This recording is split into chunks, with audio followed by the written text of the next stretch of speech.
नमस्कार, जय Shri Shyam. Amok classes के यूट्यूब चैनल पर आपका हार्दिक स्वागत है। अब हम आपको लाभ हानि के बारे में कुछ ऐसे बताने जा रहे हैं जो क्या है विद्यार्थियों को कन्फ्यूजन रहता है उसमें, ठीक है। तो वो दो टाइप के क्वेश्चंस होते हैं, उनको हम देखते हैं। तो पहला टाइप है, यदि दो वस्तुओं का क्रय मूल्य समान है, यदि एक को 8% लाभ पर बेचा जाए और दूसरे को 8% की हानि पर बेचा जाए तो कुल सौदे में क्या होगा, ठीक है। दोनों का क्रय मूल्य समान है, जैसे देखें हम दो वस्तु हैं फर्स्ट और सेकंड, ठीक है जी। एक 100 रुपये है तो दूसरे का भी क्रय मूल्य कितना है 100। एक को 10% लाभ पर तो 110 में बिकेगा, 10% प्रॉफिट है, और एक पर 10% का क्या है लॉस, ठीक है। तो वो 90 रुपये में बिकेगा, 10% कम हो जाएगा, ठीक है जी।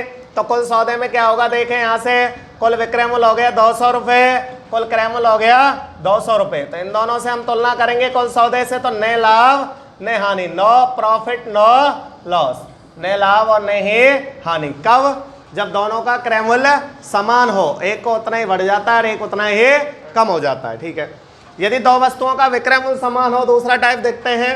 दो वस्तुओं का विक्रय मूल्य समान हो, एक को 8% लाभ पर एक को 8% की हानि पर बेचा जाता है, तो हमेशा क्या होती है ऐसे सौदे में हानि। जब दोनों का क्या समान है विक्रय मूल्य, जब दोनों का कौन सा मूल्य समान होता है विक्रय मूल्य, ठीक है जी।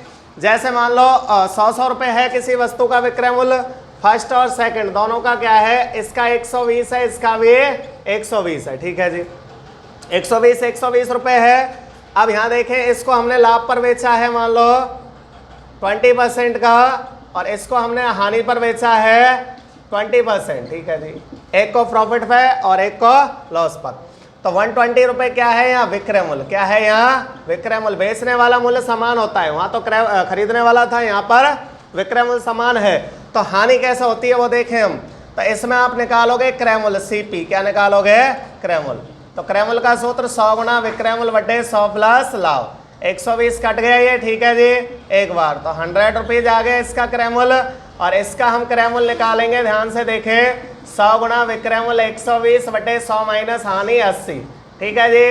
अब इसको हम काट पीट कर लें, 4 से ये 2 बार, 4 से ये 3 बार, 2 से ये कट गया 50, 50 का 3 गुना कितना है 150।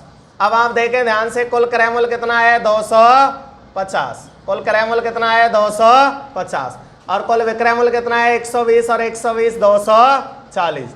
विक्रय मूल्य आया है 240 और क्रय मूल्य आया है 250। तो देखो अब हानि हो रही है ना यहाँ से। तो हानि कितने रुपए की हो रही है, ध्यान से देखें हम।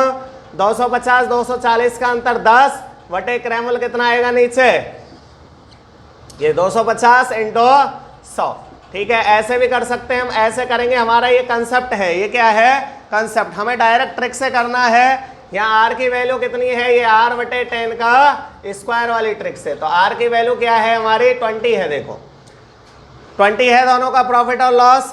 तो 20 डिवाइड बाई 10, इसका स्क्वायर, 0 से 0 कैंसिल हो गया, 2 का स्क्वायर कितना है हानि 4%, ठीक है। धन्यवाद।